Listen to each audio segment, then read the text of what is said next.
तमाम पशु पक्षी बैठ के उस आग को देख रहे थे, निहार रहे थे और बैठे थे टाली पे, और कोई हंसी कर रहा था, कोई मजाक कर रहा था। लेकिन एक छोटी सी चिड़िया बार बार चोंच में पानी लेती थी और चाहती थी उस आग को बुझाने का काम करती थी, चोंच में पानी ले जाकर उस आग में डालने का काम करती थी। तो सब लोग कहते कि है नन्ही चिड़िया, तेरी चोंच के पानी से ये आग बुझेगी नहीं बुझेगी बताओ।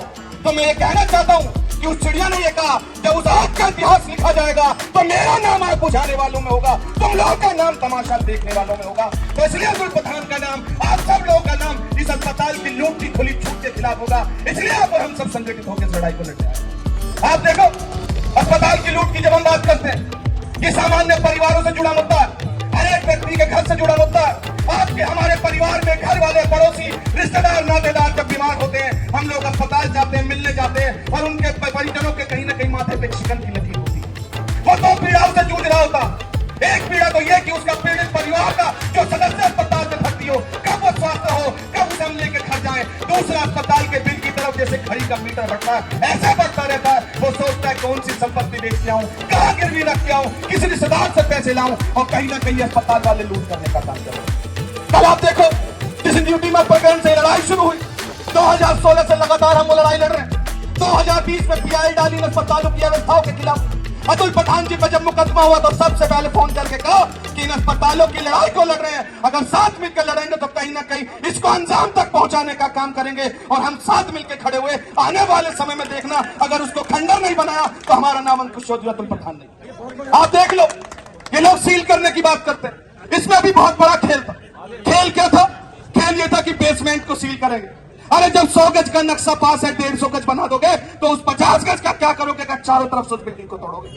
आप तो बेसमेंट की बात करते हो, सेटबैक नहीं छोड़ा गया। ये कानूनी भाषा हम लोग की समझ में नहीं आती। लेकिन आप जान लो, जब 2019 में, 2020 में, 2021 में आरटीआई डाली, सवाल किया कि फायर की एनओसी नहीं है, उसमें भी अस्पताल चुप रहा और सीएम ने उसको अस्पताल चलाने की परमिशन दे दी। कल बैठ के इस पे एक विस्तृत चर्चा हम करेंगे, क्योंकि कल मैं सुन रहा था उस डॉक्टर का, उस अस्पताल का मालिक डॉक्टर विश्वजीत बैन भी कह रहा था ये अंकुश चौधरी अतुल पठान चोर बता रहे थे हम लोग। मैं कहना चाहता हूं इन अस्पताल के मालिकों को, मैं चुनौती देता हूं इनको, जैसे अतुल पठान जी ने कहा है कि उनकी संपत्ति की जांच करा लो, हमारी संपत्ति की जांच करा लो, और कोरोना से लेकर आज तक जो तुमने कमाया उसकी जांच करा लो। मैं कहता हूं विश्वजीत बैन से, हमारे घर पे इनकम टैक्स की रेट नहीं पड़ी, तेरा यहाँ पे इनकम टैक्स की रेट पड़ी, बताओ तुमने क्या चुराने का काम किया था, बताओ अगर नहीं पड़ी हो तो। हाँ, हम गए थे शिकायत करने अस्पतालों के खिलाफ, हम गए थे विश्वजीत बैनर्जी की लूट के खिलाफ, हम गए थे इनकम टैक्स कमिश्नर से मिलने, इसलिए गए थे गरीबों को, मजलूमों को लूटने वाले इन डॉक्टरों के खिलाफ हम लोग खड़े होंगे। अभी बहुत सारे राजनीतिक दलों के लोग आते हैं, हमारा भी राजनीतिक दल है।